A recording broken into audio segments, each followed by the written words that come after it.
Naging maayos at payapa ang unang araw ng Rally for Transparency and a Better Democracy na inorganisa ng Iglesia ni Cristo o INC.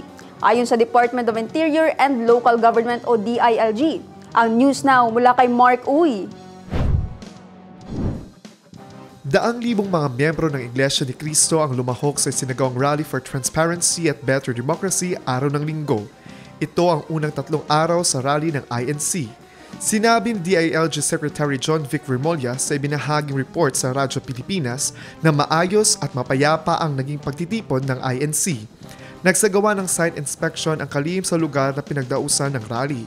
Kasama ni Secretary Remolla, si Philippine National Police Acting Chief Jose Melencio Nartates Jr. at National Capital Region Police Office Chief Anthony Aberin sa mga pulis na nagbantay sa bahagi ng Recto Avenue at Mendiola sa Maynila. Tumupad din umano ang INC sa pangakong mapayapang aktibidad ayon pa sa report.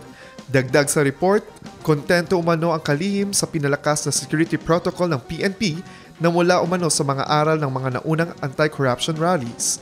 Muli namang tiniyak ni DILG Secretary Remolla sa publiko na mananatiling handa ang PNP at Bureau of Fire Protection sa anumang posibleng aberya sa buong panahon ng INC rally ayon pa sa report.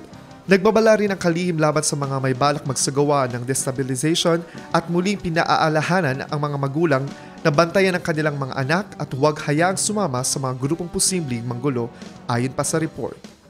Marcus Uy, iMinds Philippines.